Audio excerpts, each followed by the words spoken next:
In this video, I'm going to outline the history of the atom poster or project or however you're going to make it. There's a number of ways you can do it. I'm going to go over it and I'm going to go over the outline and explain what I want and what it should look like. So it's going to be, you can do it as a poster, you can do it as a book where you use multiple pages. I think the book's a little bit easier just because it's not as large and it's easier to transport.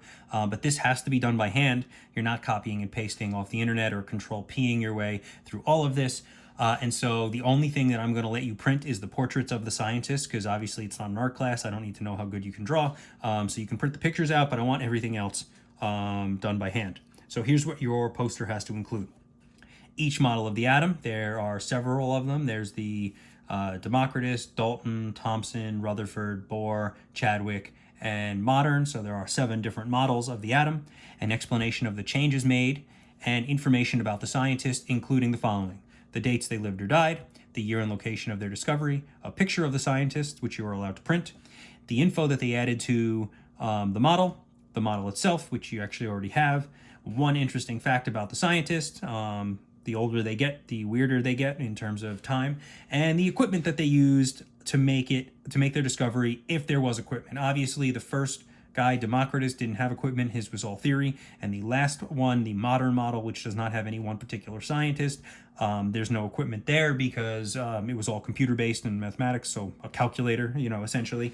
So these don't have equipment. So the ones that you can find in equipment, I want you to include the equipment. All right. If you do that, minimum grade is an 85. The more creative you are, the more you add. If you do extra stuff, the higher your grade's going to go.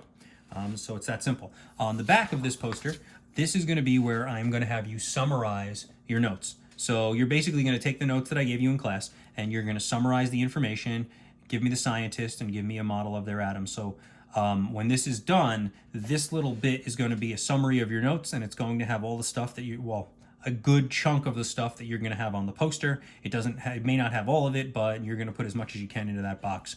And so this will, I'm going to use this as a separate grade in addition to the poster. So that way it should make doing the poster a little bit easier, because now everything should be in one place. And so the poster will just be transferring the information and making it pretty and spacing it out properly.